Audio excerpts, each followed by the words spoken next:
Corona एक बार फिर से दस्तक दे रहा है।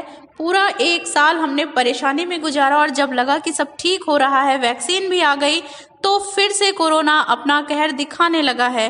क्लास 9th एंड 11th के बच्चे तो परेशानी में हैं ही साथ बोर्ड के बच्चे भी अब टेंशन में आने लगे हैं कि अगर ऐसे ही रहा तो उनके एग्ज़ाम का क्या होगा, क्या समय से एग्ज़ाम हो पाएंगे, कॉपी चेकिंग कैसे होगी, पेपर कैसा आएगा, हम क्या क्या पढ़ लें। ऐसे बहुत सारे सवाल बोर्ड स्टूडेंट्स के मन में भी उठ रहे होंगे। तो आपके इन्हीं सवालों का जवाब आपको इस वीडियो में मिलने वाला है और आप देख रहे हैं आपका अपना चैनल लर्न इजी क्लासेस। जल्दी से चैनल को सब्सक्राइब कर लीजिए क्योंकि यहाँ लेटेस्ट अपडेट के साथ साथ आपको स्टडी मटेरियल भी अवेलेबल है। And press the bell icon to get the notification of upcoming videos. तो बच्चे, सबसे पहले हम बात करते हैं कि इस बार बोर्ड की जो 2021 की जो कॉपी चेकिंग है वो कैसे होगी।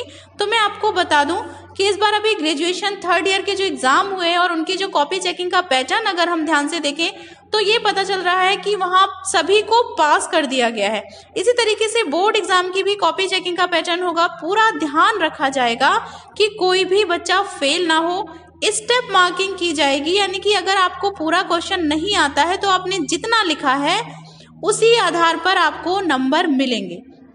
कोशिश की जाएगी कि अनावश्यक मार्क्स ना काटे जाएं। जैसे कि ग्रेजुएशन वाले बच्चों को भी मार्क्स नहीं काटे गए हैं। लैंग्वेज में जहां पर मार्क्स पहले काट लिए जाते थे, इस बार उनको फुल मार्क्स दिए गए हैं। तो लैंग्वेज के पेपर में भी फुल मार्क्स आपको मिलने की पॉसिबिलिटीज हैं। आपको कोई भी क्वेश्चन छोड़ना नहीं है। जो क्वेश्चन आपको आता है उसे आपने सबसे पहले अटेम्प्ट करना है और कोशिश करनी है कि कोई भी क्वेश्चन ना छूटे। आपको जितना आता है कम से कम आंसर जरूर मिले, क्योंकि अगर आपने कुछ भी सही लिखा है तो आपको मार्क्स जरूर मिल जाएंगे। और पहले जिस तरीके से मार्क्स काट लिए जाते थे, अब उस तरीके से मार्क्स नहीं काटे जाएंगे। इस बार सिलेबस भी रिड्यूस हुआ है तो उसके आधार पर भी आपको पढ़ाई करनी है। टॉपिक पढ़ते समय आपको ये ध्यान देना है कि कौन सा पोर्शन डिलीटेड है, जो कि आपको बिल्कुल नहीं पढ़ना है। इस बार बेसिक बुक जैसे एनसीईआरटी वगैरह ही आपको पढ़नी है। बहुत ढेर सारी बुक्स आपको यहाँ पर कंसल्ट करने की जरूरत नहीं है। बहुत सारे बच्चे बहुत सारे पब्लिकेशंस की जो बुक रख के पढ़ाई करते हैं वो आपको नहीं करना है।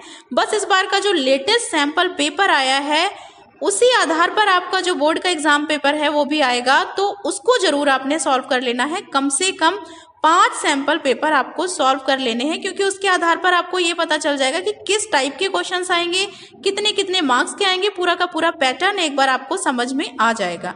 बाहर से इस बार क्वेश्चंस कम ही आने के चांसेस हैं। केवल 8 या 10 मार्क्स के क्वेश्चंस हैं जो आपके बाहर से आएंगे और थोड़े हार्ड होंगे, जो कि स्टूडेंट्स को टॉप भी करा सकते हैं। बाकी का जो पेपर है वो बहुत ही ईजी होगा, जो कि बहुत एवरेज जो बच्चे हैं उनके लिए भी बहुत आसान होगा, ताकि ज़्यादा से ज़्यादा बच्चे इसे हल कर पाएँ। क्योंकि सभी को पता है कि इस बार कोरोना के चलते पढ़ाई बहुत अफेक्टेड हुई है। तो पूरा का पूरा ध्यान रखा जाएगा कि पेपर इजी हो और जो एवरेज बच्चे हैं वो सब भी पास हो सकें। पासिंग का क्राइटेरिया भी बढ़ा दिया गया है, सिलेबस भी रिड्यूस हुआ है और कॉपी चेकिंग भी जो इस तरह से होगी कि सबको पास किया जाएगा। केस स्टडी प्रश्न इस बार आपको जरूर पढ़ लेने हैं और कोरोना से संबंधित प्रश्न भी इस बार पूछा जाएगा। कोई ना कोई क्वेश्चन जो है वो पूछा जाएगा, तो इस बात का भी आपको ध्यान रखना है। तो बस कुछ बातों का ध्यान रखना है, अपनी पढ़ाई पर फोकस करना है, टेंशन बिल्कुल नहीं लेनी है। अगर केसेस कोरोना के ज़्यादा बढ़ते हैं तो सरकार जरूर कोई ना कोई उचित निर्णय लेगी बोर्ड स्टूडेंट्स के लिए। तो बस अब आपको हैप्पी रहना है, बस टेंशन नहीं लेनी और पढ़ाई में लगे रहना है। बोर्ड एग्जाम जरूर आपको फोड़ देना है। तो जैसे ही कोई लेटेस्ट अपडेट होगी मैं आपको इन्फॉर्म करूंगी, नोटिफिकेशन आपको मिल जाएगा।